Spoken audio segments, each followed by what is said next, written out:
quisiera preguntar ahorita a cada uno, ¿quién eres tú? ¿Quién eres tú? ¿Quién eres tú? ¿Quién eres tú? A lo mejor cada uno me diría, yo soy fulanita, yo soy fulanito, yo soy la hermanita tal, yo soy el hermanito tal. No me cree, tenga la cédula. Y cada uno pensamos, o podemos llegar a pensar, que sabemos quiénes somos. Y tenemos esa seguridad.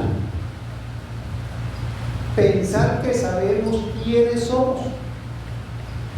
Está la cédula de identidad allí, que es lo que aparece en una numeración, estado civil, nombre y apellido, fecha de nacimiento, fecha de expedición, y hasta allí, pero eso no nos dice nada de quiénes somos realmente. Y a veces conocemos de nosotros lo mismo que nos dice la cédula. Y hay algunos que se le olvida hasta el número de la cédula. Entonces, ¿quiénes somos? Es una buena pregunta relacionada con la Navidad. Está claro de nuestra identidad, buscando, como siempre me gusta a mí, ahondar más sobre estos temas, y qué importante porque tiene que ver con mucho de la percepción, inclusive en el tiempo de Jesús y antes. Ese quiénes somos. Busqué información y la información nos dice que la identidad es en esencia la respuesta a la pregunta ¿quién soy yo? No es algo estático ni una sola etiqueta, es un mosaico complejo de rasgos, creencias, experiencias y elecciones que te hacen único y diferente a los demás. Por un lado único, por otro lado somos diferentes a los demás. Dice que componer la identidad se compone pues no es tan fácil, no crea. La identidad personal, tu gusto, tu carácter, tus talentos, tus valores morales, lo que considera correcto o incorrecto, la identidad social, los roles que desempeña igual, amigo, profesional, pareja, los grupos de esposos, los grupos a los que pertenecen, identidad histórica, tu pasado, de dónde vienen los éxitos que has tenido, sobre todo cómo lo has interpretado. La identidad proyectiva, ¿quién quiere llegar a ser? Tus sueños y tus metas. ¿Por qué es necesaria la identidad? La identidad, según esta página nos dice, sin una identidad clara, una persona vive en un estado de disfunción, sintiéndose a la deriva. Por ejemplo, en la toma de decisiones, si sabes quién eres y qué valores tienes, es más fácil elegir un camino. Y el camino que tú vas a elegir va a ser acorde a tus valores. Es por eso la identidad, forma parte aquí. Todas tus decisiones, a lo que te conviene y lo que no te conviene. La resiliencia o la capacidad de adaptación. Cuando enfrenta crisis, de cualquier crisis que sea, tú recuerdas que tú eres más que tu circunstancia. El dolor no te define. Tú eres más y estás por encima de las circunstancias. Y eso es lo importante que es la necesaria tener claro en la identidad. Los beneficios nos dice que tiene unas relaciones sanas, ¿ok? Ahí nos lleva a un propósito bien definido. Y como un ejemplo, imaginemos que el ancla, que es como un océano, y que las situaciones adversas son como las olas. Eso viene siendo análisis de identidad. Es como un corcho que flota a la deriva, movido por cualquier corriente. Sería no tener una identidad definida. Con identidad sería o un barco, o un ancla y un timón, y las fuertes olas. Eso sería lo que es tener una identidad definida. ¿En qué nos ayuda Cristo a mejorar la identidad? Desde una perspectiva cristiana, la falta de identidad suele nacer de buscar el valor personal en lugares temporales. Cristo ofrece una identidad recibida, una identidad construida. Así que si no tenemos claro, y esto sigue, mi hermano, lo voy a dejar aquí, que sobre la identidad hay cosas muy interesantes, sumamente interesantes. Qué importante es conocerme entonces. A veces pensamos que lo conocemos. ¿Saben cuándo nos conocemos? No sabemos cuándo vamos a actuar cuando nos viene, por ejemplo, una adversidad muy fuerte, la pérdida de un familiar, o cuando nace un hijo, o cuando me quedo sin empleo. A lo mejor, como no hemos tenido esa experiencia previa, no sabemos cómo responder y a veces nos sorprende. Pero a veces no, a veces pensamos, bueno, yo en tal situación voy a actuar así de tal manera. Y no actúo así porque no sé cuál es mi identidad. ¿Sí? ¿Estamos claros?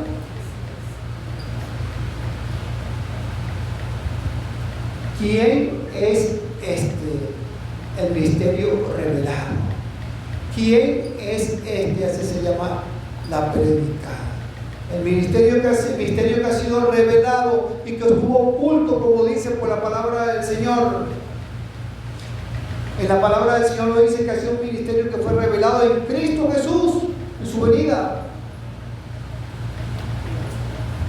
Y vamos a iniciar por el texto de Isaías 9, bien conocido, pero que hace también mención a esto de quién es este.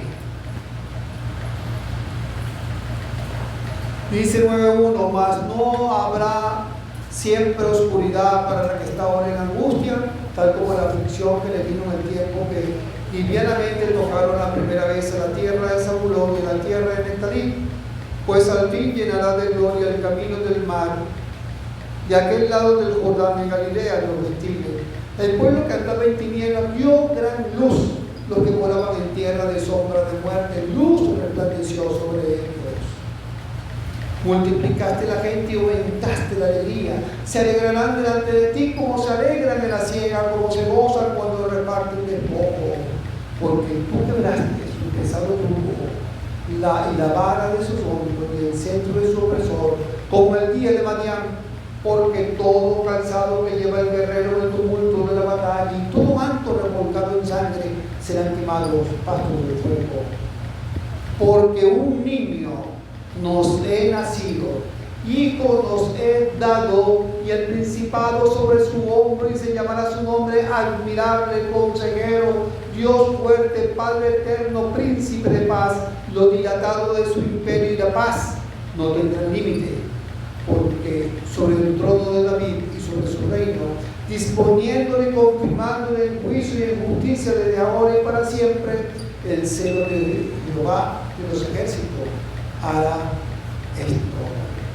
¿Quién es este? El mismo que cuando se le presentó a Moisés dijo: yo soy el que soy. No hay otro. Yo soy el que soy. El mismo que dijo cuando lo fueron a arrestar en el monte Getsemaní. ¿Qué dijo? Que fueron a arrestarlo. Yo soy. Y tuvieron que echar lo que fueron a arrestar, se cayeron allí al estante. Yo soy. Y no solamente decir, mira, aquí está, yo soy, yo soy. Era una afirmación de lo que él era. El antes, el ahora y el después. La eternidad misma, sin fin.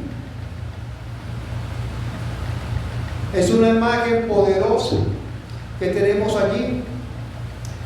Ahora, el Señor estaba, por supuesto, muy claro, y por eso es que cuando venimos al Señor, el Señor nos da esa identidad correcta que nosotros debemos tener para hacer énfasis en nuestra vida, para enfrentar nuestra vida en todas y cada una de las cosas que se nos pueda presentar. Veamos los puntos de confusión en los contemporáneos en el tiempo de Jesús, cómo había también este problema de no saber quién era el Señor. Y no porque el Señor no lo había revelado, porque desde el principio el Señor lo había revelado. No, y cuando hablo del principio no hablo del Nuevo Testamento, del Antiguo Testamento. El Señor ya había revelado quién iba a hacer lo que iba a hacer y quién era Él. Mateo 8:27, no lo puedo esperar, mis hermanos queridos.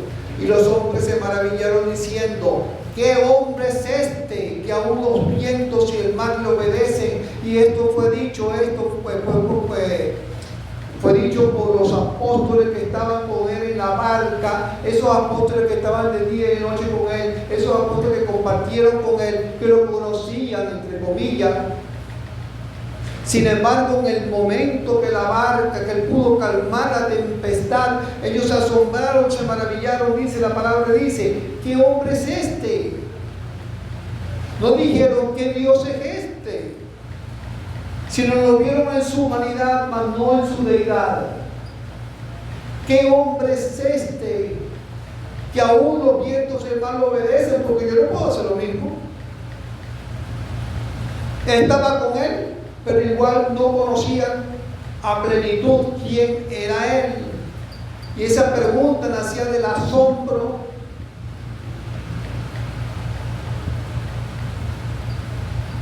A veces también el Señor nos deja asombrados muchísimas veces y podemos limitar su poder por no entender quién es este. A veces nosotros como cristianos podemos tener décadas con el Señor y vienen circunstancias como que divagamos: ay Señor, y será posible, ¿cómo va a ser esto y cómo va a ser lo otro? Y caemos en eso. ¿Y quién es este? Y el Señor nos asombra. Nuevamente nos asombra. Vemos también, por ejemplo, en el grupo allí con Felipe en Hechos 8:31 al 34, y entonces viene, ustedes saben, pues viene el grupo por el camino y el Espíritu Santo le arriba ya a Felipe para que le predique la palabra del Señor, y dice que el 31, ya una vez que Felipe lo aborda, ¿no? Y entonces lo invita a su carro, el grupo. Él dijo: ¿y cómo podré si alguno me enseñare? Y rogó a Felipe que subiese y se sentara con él. El pasaje de la escritura que leía era este: como oveja a la muerte fue llevado, y como cordero muy mudo delante del que lo trasquila, así no abrió su boca. En su humillación no se le hizo justicia, mas su generación, ¿quién la contará? Porque fue quitada de la tierra su vida. Respondiendo el eunuco dijo a Felipe: te ruego que me digas, ¿de quién dice el profeta esto? O sea, ¿quién es este? Noten que el eunuco siempre iba a adorar, pero igual, ¿quién es este?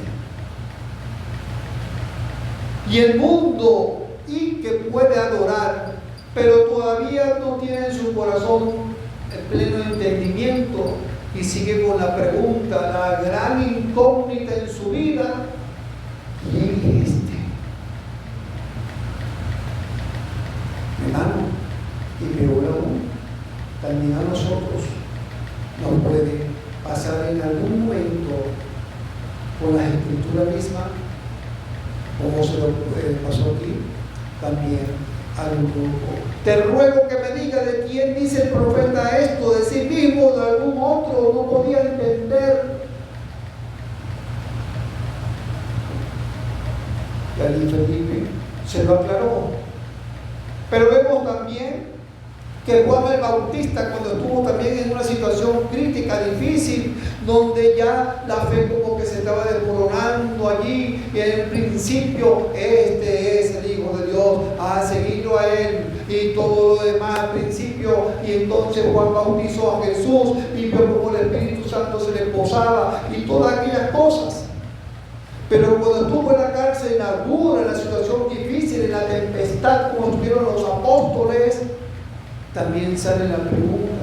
Hechos 9:5. Eso es cuando el Señor se le presentó a Pablo camino de Damasco, y a pesar de que Pablo tenía conocimiento grande grande de la palabra de Dios, el Antiguo Testamento, del Pentateuco, y conocía las Escrituras, había sido criado a los pies de Gamaliel. Sin embargo, ante la presencia del Señor, él dice: ¿quién eres, Señor? Y Jesús le dijo: yo soy Jesús a quien tú persigues. Dura cosa te hará cosa y no te la digo. ¿Quién eres, Señor? Y seguimos, y ahora sí, también vemos cuando Jesús causa revuelo allí en Nazaret, y resulta que entonces la gente se agarra y se pregunta: pero bueno, ¿quién es este? Y dice: no es este el carpintero, el hijo de María, hermano de Jacob, de José, de Judá, de Simón. ¿No están también aquí con nosotros sus hermanas? No es este el carpintero, el que estamos confundidos. ¿Quién es este? No parece que es el mismo. Mira cómo habla, mira lo que hace. ¿Quién es este? Y el Señor había nacido allí y le conocían, porque estaban los hermanos, estaban las hermanas, conocían toda la familia, pero no conocían al Señor. ¿Quién es este? También, si vamos al plano político,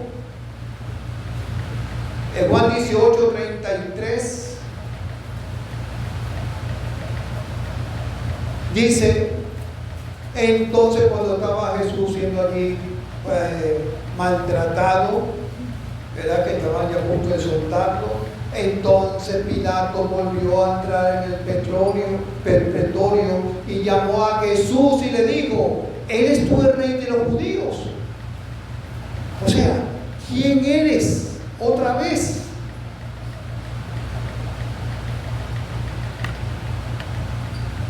Si vamos a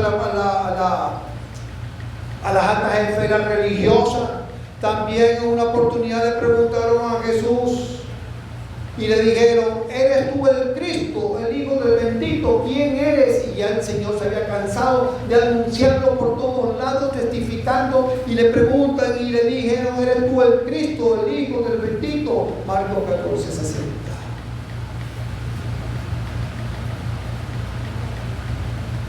Y otra oportunidad le dijeron: ¿hasta cuándo nos ha de turbar? Si tú eres el Cristo, dínos abiertamente quién eres. Si se dan cuenta, entonces en el caso de Juan también mandó a preguntar: mire, Señor, ¿eres tú el que vamos a esperar o hay otro? Dime, ¿quién eres? En todos los planos que hemos podido ver, siempre estuvo allí, pues, ese ¿quién eres?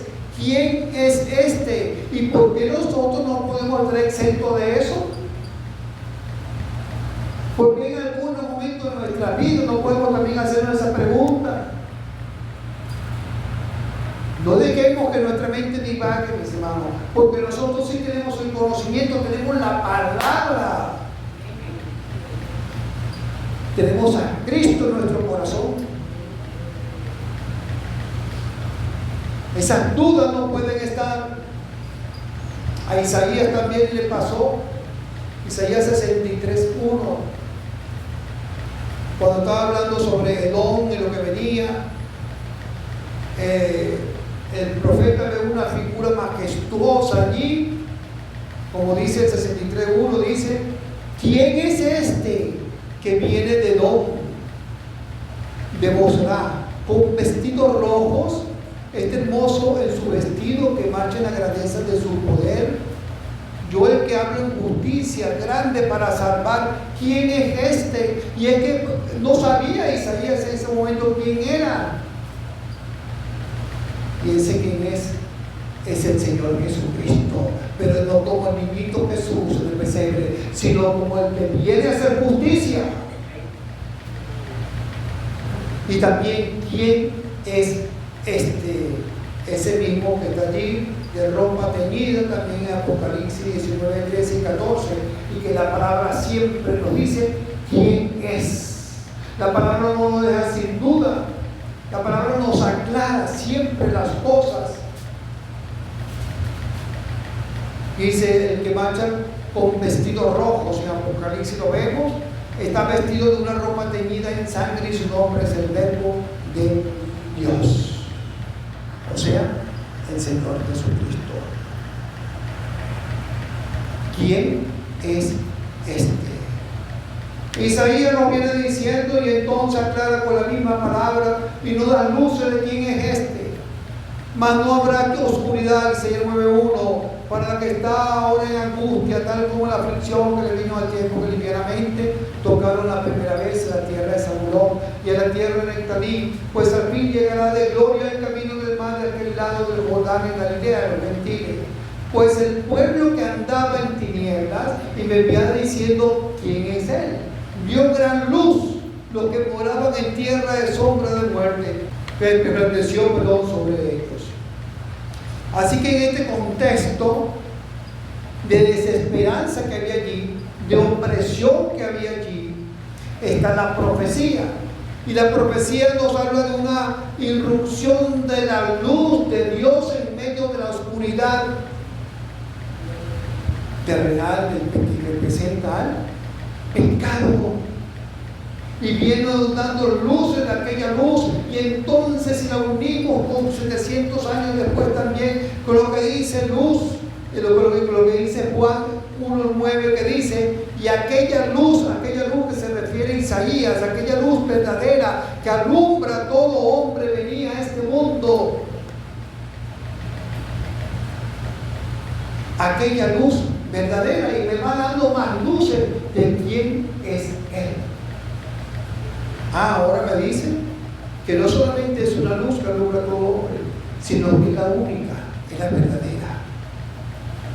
Es la que me puede iluminar, no por un tiempo, sino por toda la eternidad. No solamente a mí, sino a todo el mundo, por ser verdadera. Dice en Isaías 9:3-5, la obra que viene a hacer el Señor, lo que vino a hacer es una obra de liberación y gozo. Y dice el 9:3 al 9:5, multiplicaste la gente y aumentaste la alegría. Se alegrarán delante de ti como se alegran en la siega, como se gozan cuando reparten despojos, porque tú quebraste su pesado yugo y la vara de su hombro y el cetro de su opresor como el día de Madián. Porque todo cansado que lleva el guerrero en el tumulto de la batalla y todo manto revolcado en sangre será quemado pasto del fuego. Y me añade no solamente la luz verdadera, sino que también dice que va a haber ¿qué? Alegría. ¿Qué le falta a una gente que está desesperanzada? Alegría. Su corazón lo que hay es tristeza, tormento. Y el Señor dice que multiplicaste. Se había poca, la multiplica y la multiplica, aumentaste la alegría. Hermano, y el Señor, y eso es el fruto del Espíritu Santo, precisamente es gozo. Que tenemos motivo para estar en ocasiones, podemos estar tristes, preocupados. Claro, somos humanos, pero no constantemente. No que la norma sea que todo el tiempo esté yo con una triste, esté mal, esté derrumbado, no, eso no debe ser. Nosotros debemos vivir con gozo, y ese gozo, ¿sabe qué? Nos sostiene, nos hace ver hacia adelante, nos hace ver hacia Cristo, nos hace saltar los obstáculos. ¿Cuánto gozo falta?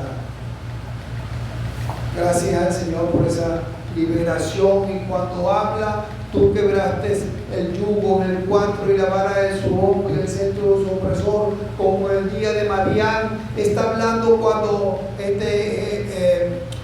Gedeón fue y ganó y pudo batallar con los madianitas y ganar con 300 hombres haciendo frente a un gran ejército.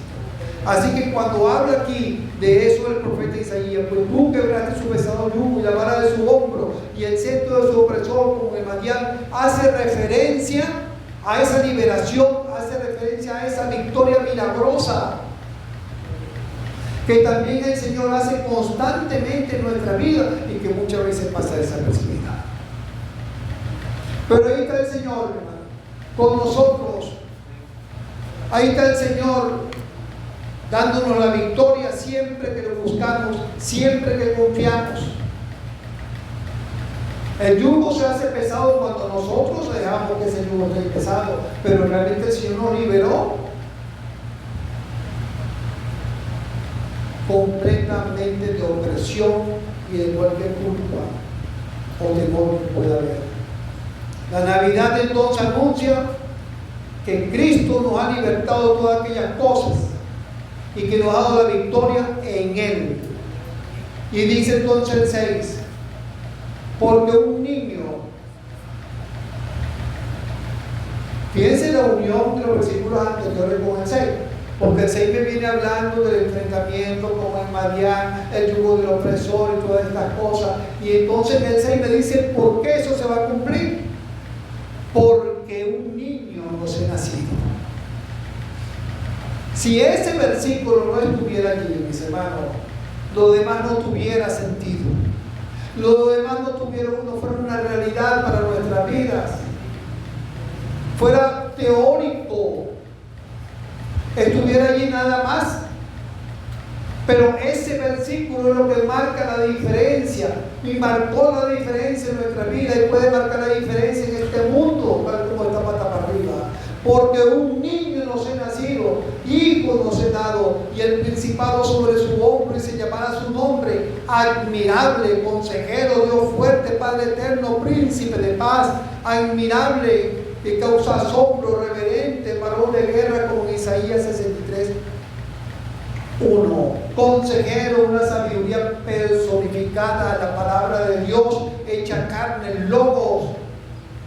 Dios fuerte, que también es usado como un título para Jehová en el Antiguo Testamento, usado para Cristo. Dios fuerte. Mis hermanos, por cierto, cuando hablamos de quién es este, a veces incurrimos en equivocaciones y entonces al Padre lo llamamos a Jesús, o Jesús lo llama Espíritu Santo, y el Espíritu así está. O atribuimos acciones al Padre que no tienen nada que ver con el Padre, sino con Jesucristo, porque el Padre no murió en la cruz, murió fue Cristo, y a veces le damos oraciones como que el Padre murió en la cruz. No, el Padre no murió en la cruz, fue Cristo. Cristo. Démosle a cada uno el lugar que le corresponde, aunque todos ellos son uno, pero cada uno con su función. ¿Quién es este? ¿Quién es el Padre? ¿Quién es el Hijo? ¿Quién es el Espíritu Santo? Debemos estar claros con estas tres.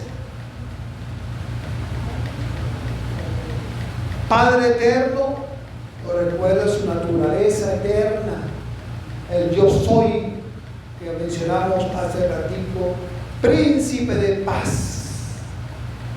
Que este príncipe de paz, que Shalom no solamente es la ausencia del conflicto, sino como ya sabemos es un bienestar general, un bienestar.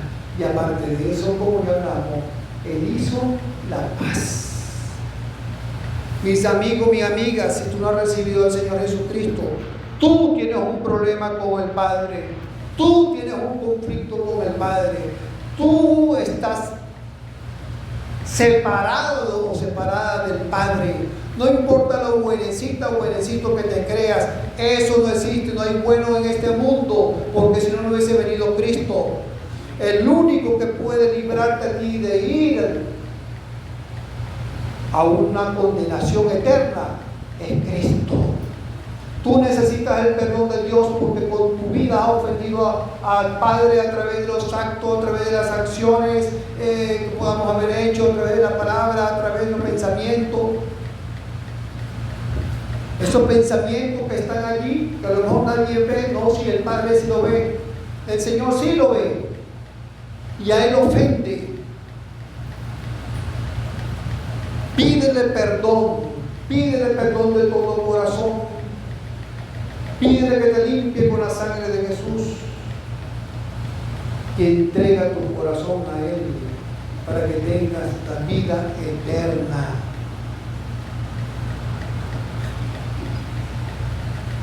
Así que tu nombre revela pues su carácter, podríamos decir su identidad, hablando de identidad, que lo menciona Isaías.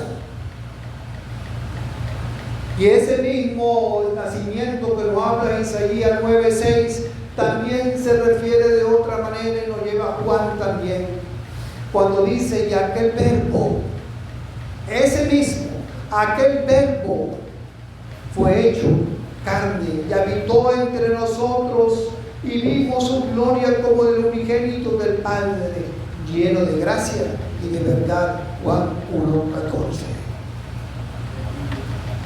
Y aquel verbo y habitó entre nosotros. Aquel verbo, ese niño pequeño, no era un ser indefenso que estaba allí, chiquitito como los otros niños, quizás tomando como hacen todos los niños, porque pasó por todo eso. Quizás agarrando como agarran los niños el dedito de José o de María allí.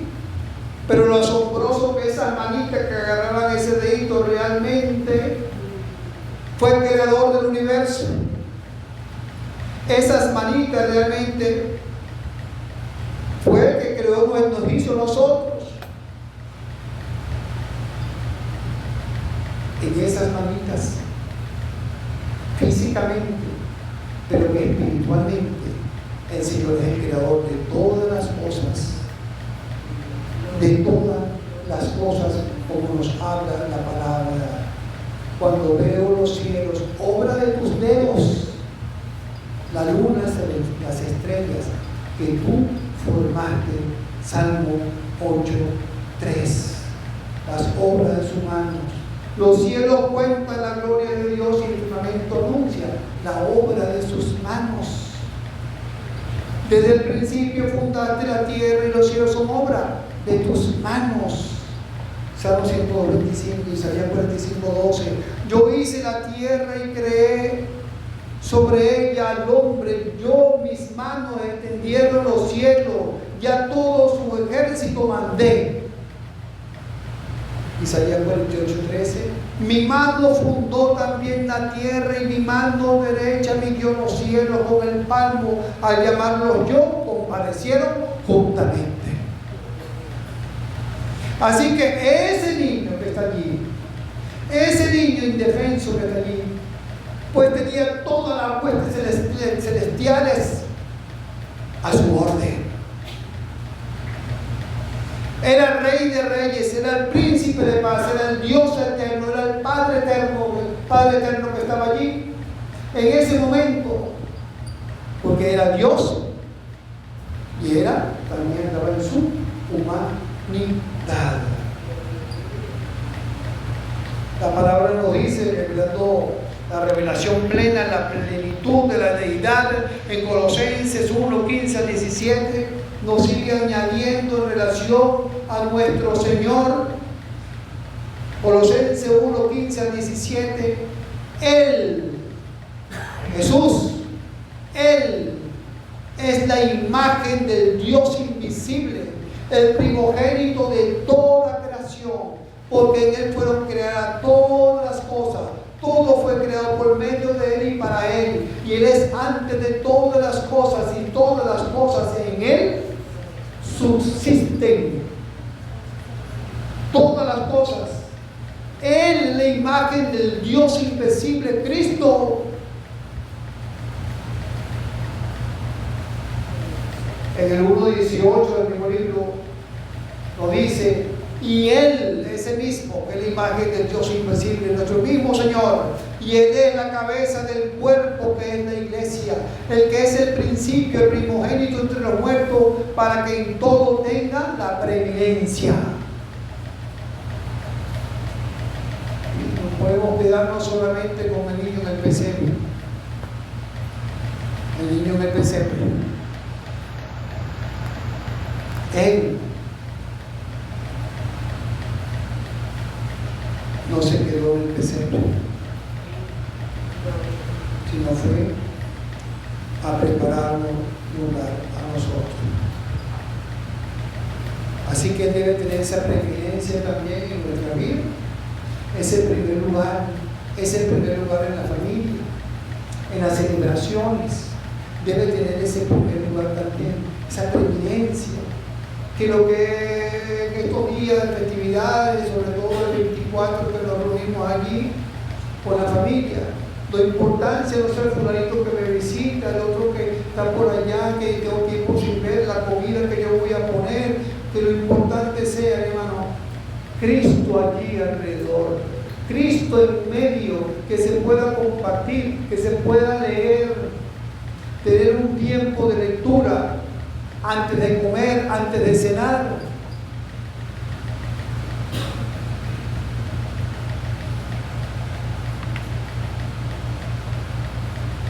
Porque en Él habita corporalmente toda la plenitud de la deidad.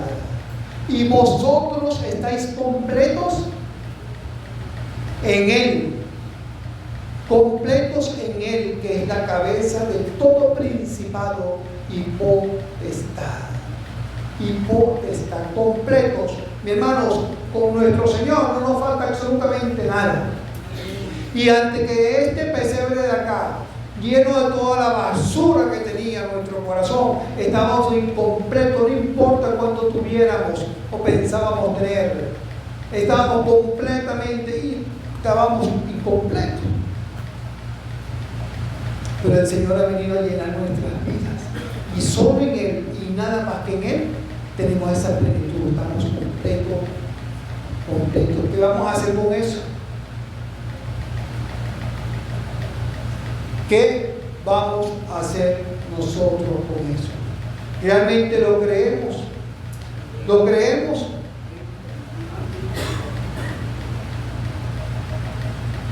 ¿Lo creemos porque sabemos quién es este? ¿Sabemos quién es Él? ¿Sabemos lo que hizo porque sabemos quién es Él? ¿Sabemos lo que hará? ¿Sabemos en quién nos podemos refugiar? ¿Sabemos a quién le servimos? ¿A quién nos debemos? ¿Sabemos con quién vamos a estar? ¿Quién es este?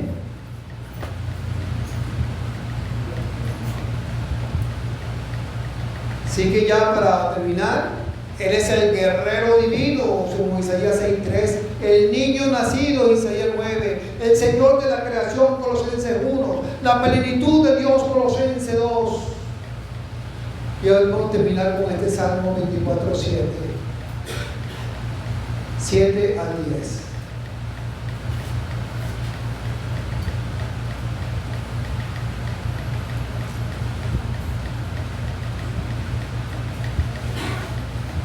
Este es un salmo que se refiere a Cristo. 22, 23, 24 se refieren a Jesús, son proféticos. No es que otros no hayan otros salmos también, pero específicamente estos que están juntitos hablan de Cristo. ¿Okay? Dice así, desde el 8: ¿quién es este Rey de Gloria? Jehová el fuerte y valiente, Jehová el poderoso en batalla. Alzad, oh puertas, vuestras cabezas, y alzad vosotras, puertas eternas, y entrará el Rey de Gloria. ¿Quién es este Rey de Gloria?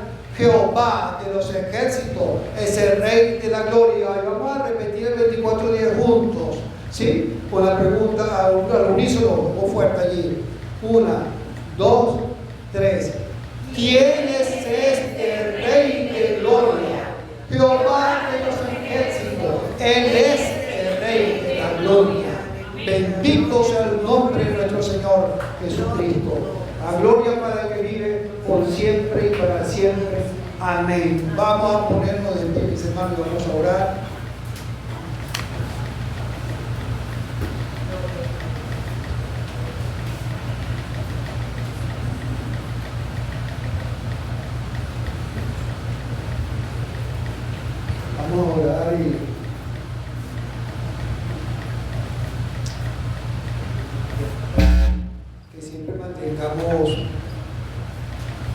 fresco ese conocimiento de nosotros, del Señor, y eso se cultiva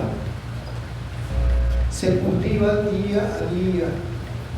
Por eso el énfasis, mis hermanos, mientras nosotros más conocimiento tenemos de la palabra del Señor, mientras más crecemos en el conocimiento, sabemos más y más y más quién es Él. Él se revela, se ha revelado para que le conozcamos. Por eso es que el énfasis, la escuela dominical, el conocimiento a través de la palabra, la lectura del año. Ojalá que este año que va a comenzar el 2026, toda la iglesia pueda estar leyendo las 3 lecturas de la palabra de Dios. Toda la iglesia tenga para el 2026 el propósito, indiferentemente de las cosas que puedan venir, tenga ese propósito verdaderamente de crecer cada vez más en el conocimiento del Señor. Porque como dije, a medida que más le conocemos, sabemos quién es Él para socorrernos, sabemos quién es Él para proveernos, sabemos quién es Él en toda y cada una de las circunstancias de nuestra vida, y nuestra fe no va a fallar. Oh Señor, Rey de los cielos, te damos muchísimas gracias, Señor amado. Infinitas gracias por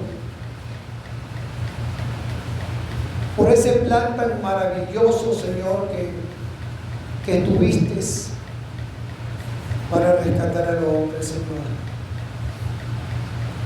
Gracias porque, aún conociendo todas las cosas, no solamente tu venida, Señor, para estar en un pesebre que fue el principio de ese recorrer, Señor, donde hubo ya por malos tratos, donde hubo, Señor, pasaste situaciones difíciles, complicadas por nosotros.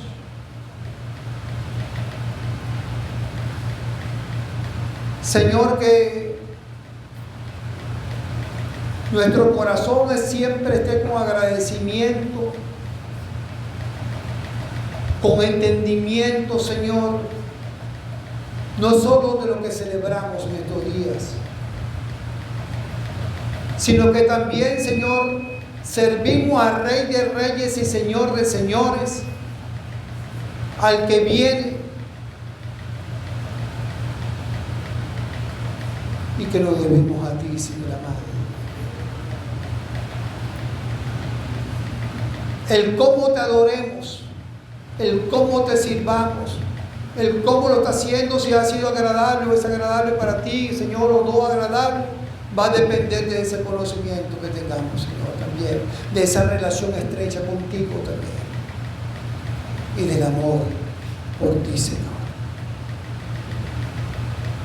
Ayúdanos y llévanos cada día más a corresponder en algo que es imposible que podamos hacerlo, del tanto amor que tú nos das, Señor bendito. Gracias, Señor, porque te has revelado nuestras vidas cuando no sabíamos quién eras. Gracias porque te sigues revelando y todavía hay esperanza para nuestras familias que no te conocen, Señor, para este país, para este mundo, Señor.